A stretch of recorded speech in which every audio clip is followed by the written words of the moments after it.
Bentrokan antara mahasiswa Fakultas Teknik dengan mahasiswa Fakultas Pertanian Universitas Syah Kuala Aceh terjadi Rabu malam. Mahasiswa melakukan perusakan terhadap sejumlah fasilitas kampus, termasuk laboratorium lahan pertanian, serta 4 sepeda motor. 3 mahasiswa pertanian juga terluka akibat bentrokan itu. Bentrokan dipicu kesalahpahaman antara seorang mahasiswa Fakultas Pertanian yang memakai kutipan sastra saat menerima mahasiswa baru tahun 2022. Berupa buku cinta dan pesta yang diklaim milik Fakultas Teknik. Ya, penyebabnya sedang kita dalami sekarang nih. Nah, apa kita masih belum tahu nih. Tapi saya melihat tidak suatu hal yang sangat besar lah, nggak ada ya. Tapi itulah perbedaan-perbedaan yang kemudian mungkin tidak kita kelola, akhirnya ya meletus begitu. Pihak universitas telah melakukan mediasi kedua pihak yang bertikai. Pihak Polresta Banda Aceh juga gelar penyelidikan mendalam terkait bentrokan. Dari Kota Banda Aceh, Taufan Mustafa, iNews melaporkan.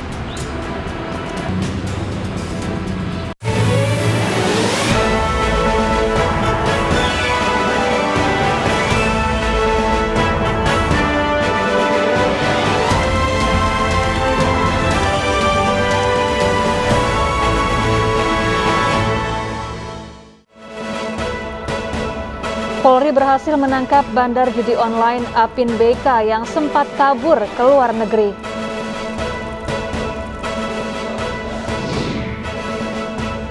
Rizky Bilar keluar dari tahanan setelah istrinya Lesti Kejora mencabut laporan.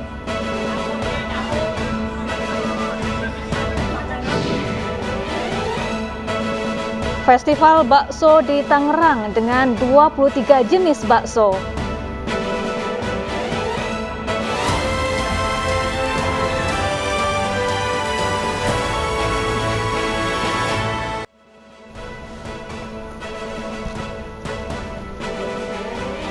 Halo, selamat siang pemirsa, apa kabar Anda di akhir pekan ini? Senang sekali saya Wilson Purba. Dan saya Syafaati Suryo hadir untuk memperbarui informasi Anda di iNews siang hari ini. Selain informasi tadi, kami juga sudah menyiapkan beragam informasi menarik lainnya. Dan kita awal informasi dari belasan bangunan kontrakan semi permanen di Jakarta pemirsa, beserta 2 warung makan yang ludes terbakar di kawasan Kosambi, Tangerang. Tolong pos yang terdekat diluncurkan, yang terbakar udah. Petugas damkar berusaha memadamkan api yang hanguskan 15 bangunan kontrakan semi permanen serta 2 warung makan di Jalan Raya Salembaran, Kosambi, Tangerang, Banten. Kencangnya tiupan angin serta bangunan yang berdempetan membuat api dengan cepat menyebar. Api berasal dari korsleting listrik pada kabel yang semrawut di salah satu kontrakan. Kejadian sekitar jam berapa, Bang? Nggak tahu, kita lagi kerja, itu aja diparanin sama teman tadi ya. Kata teman, itu kontrakan abang, katanya anak-anak udah pada saya fungsiin di tempat saya, kebakaran, coba tanya kali ada yang diiniin surat-surat kali ada yang selamat gitu. Udah habis sudah. Api bisa dipadamkan setelah 2 unit mobil dan 11 petugas damkar dikerahkan. Tidak ada korban jiwa dari peristiwa ini, namun kerugian ditaksir mencapai puluhan juta rupiah. Dari Tangerang, Banten, Hasnugara, iNews melaporkan. Sebuah minimarket di Jalan Kebahagiaan Sukmajaya, Depok, Jawa Barat terbakar. Sempat terjadi 3 kali ledakan dari lantai 2 minimarket. Kebakaran diduga berasal dari hubungan pendek arus listrik AC.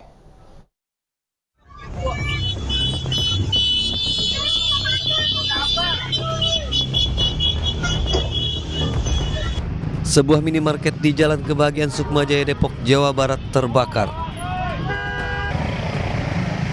Sempat terjadi beberapa kali ledakan dari dalam gudang minimarket. Kebakaran diduga akibat hubungan pendek arus listrik AC di gudang penyimpanan barang yang berada di lantai 2. Api dapat dipadamkan setelah 9 unit mobil pemadam kebakaran diterjunkan ke lokasi, sehingga api tidak menyambar ke tempat perbelanjaan di lantai 1.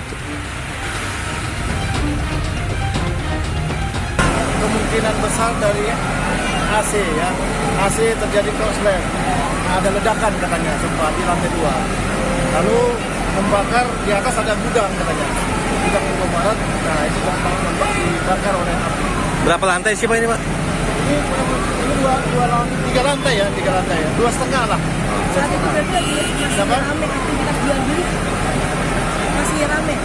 Ada masih rame di bawah. Yang kebakar kan dari atas itu. Ya.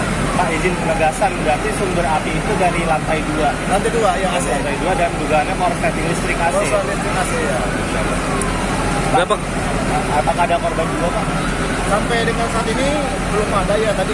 Nah ini kita sudah coba terobos apakah ada orang, tapi informasinya tidak ada orang. Tidak ada korban jiwa dalam kebakaran ini, namun akses jalan sempat ditutup selama proses pemadaman. Dari Depok, Jawa Barat, Iyung Rizky, Ainis melaporkan.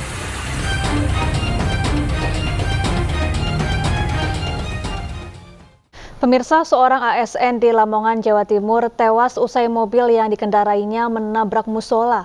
Diduga korban mengalami serangan jantung saat mengendarai mobil.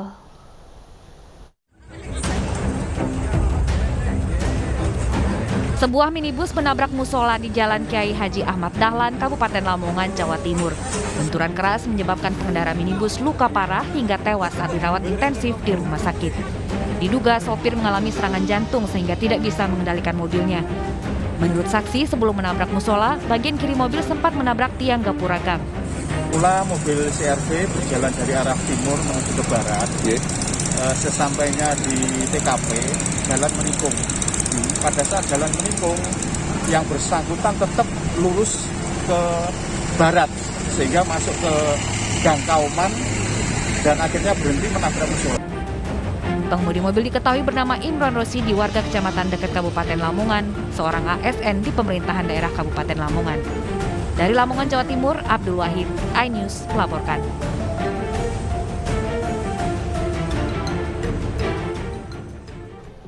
Diduga kehilangan kendali, sebuah mobil menabrak separator busway di Jalan Warung Jati Barat, Pasar Minggu, Jakarta Selatan pada Sabtu dini hari tadi.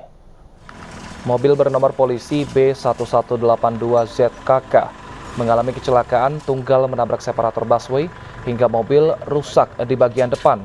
Kencangnya laju kendaraan membuat mobil tersebut sempat tersangkut di jalur busway. Kecelakaan ini bermula saat mobil melaju dari arah Mampang menuju Ragunan. Namun tiba-tiba saja sang sopir kehilangan kendali hingga menabrak separator busway. Petugas kepolisian yang tiba di lokasi langsung membawa mobil tersebut ke Laka Lantas Jakarta Selatan untuk diperiksa.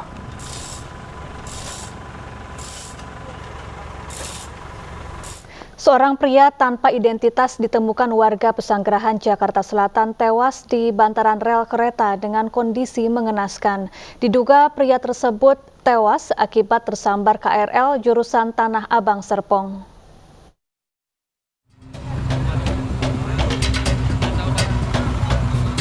Warga Bintaro Permai Pesanggerahan, Jakarta Selatan dihebohkan dengan penemuan sesosok mayat pria lansia di bantaran rel kereta jurusan Tanah Abang Serpong. Diduga pria ini menjadi korban tersambar KRL saat hendak menyeberangi rel kereta. Polisi yang tiba di lokasi langsung mengidentifikasi korban. Tidak ditemukan identitas di tubuh korban. Korban diperkirakan berusia sekitar 70 tahun, menggunakan baju biru dan celana pendek hitam. Menurut seorang warga, korban bukan orang sekitar karena tak ada warga yang mengenalinya. Dari sini pas saya masuk ke dalam, istri saya katanya ada lihat kereta pelan gitu, pelan, tahu-tahu lama ada orang satpam nyari ke sini, sama orang, nyariin orang ketabrak. Ini warga sini atau bukan, Pak? Bukan warga sini, pada kenal orang sini. Oh. Pak, ini dia lagi ngapain sih, Pak? Lagi nyebrang atau lagi bagaimana sih, Pak? Banyak lagi lewat kayaknya, Pak. Lewat, tapi kayak bawa karo. Guna proses otopsi, jenazah dibawa ke Rumah Sakit Fatmawati, Jakarta Selatan. Dari Jakarta Selatan, dan Helmi Sajangbati, iNews melaporkan.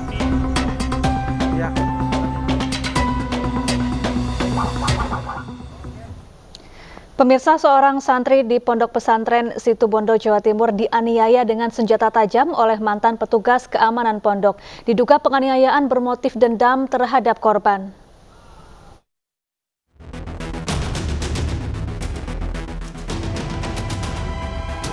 Aksi perkelahian antara santri dengan mantan petugas keamanan pondok pesantren di Kecamatan Kapongan, Kabupaten Situbondo, Jawa Timur, terekam kamera pengawas. Mantan petugas keamanan pondok bernama Mudaris menyerang santri menggunakan pedang hingga korban mengalami luka bacok di bagian wajah dan tangan. Pelaku yang berusia 21 tahun ini mengaku memiliki dendam kepada korban. Selain menangkap pelaku, polisi juga mengamankan barang bukti pedang yang digunakan untuk menganiaya korban. Sempat melawan nggak orangnya? Melawan ya. Iya. Nyesel nggak habis bacok? Nyesel nggak habis bacok? Bawa pedang ini sengaja atau seperti apa? Iya, sengaja. Memang sengaja mau dibacok? Disabetkan ke korban, akhirnya mengenai bagian wajah dan lengan dari korban. Dari situ korban segera langsung dilakukan perawatan di rumah sakit. Pelaku terancam pasal penganiayaan dengan ancaman 9 tahun penjara. Dari Situbondo, Jawa Timur, Rizky Amirul Ahmad melaporkan. Sengaja kamu bacok, sengaja? Komplotan perampok yang menewaskan pasangan suami istri di Desa Nunggal Sari, Kabupaten Banyuasin, Sumatera Selatan berhasil ditangkap. 2 pelaku ditangkap saat hendak melintasi perairan Banyuasin, sedangkan 3 lainnya dari hasil pengembangan.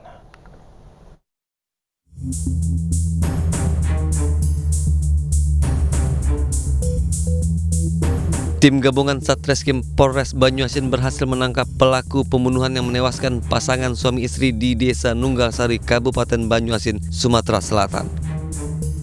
Penangkapan berawal dari informasi pelaku akan melintasi perairan Banyuasin Sungai Kelapa Desa Kuala Puntian, Kecamatan Tanjung Lago, Kabupaten Banyuasin. Dari penyisiran, petugas menangkap 2 orang pelaku, sedangkan 3 pelaku lainnya ditangkap di tempat yang berbeda. Sebelumnya, warga Desa Nunggal Sari, Kabupaten Banyuasin, Sumatera Selatan dikagetkan dengan tewasnya pasangan suami istri di rumahnya. Korban meninggal dengan kondisi mengenaskan. Tangan dan kaki korban terikat tali karet ban dalam sepeda motor. Kami belum bisa menyimpulkan, namun dari hasil kita olah TKP, ada luka di bagian kepala yang menganga, yang dimungkinkan disebabkan oleh benda tumpul. Hingga kini petugas belum merilis resmi motif dan tugas masing-masing pelaku dalam menjalankan tindak kejahatannya. Dari Banyuasin, Sumatera Selatan, Ahmad Saiful Ainis melaporkan. Sempat kabur ke Kamboja, 3 buronan judi online berhasil ditangkap. Selengkapnya akan kami hadirkan usai jeda, tetap bersama kami pemirsa.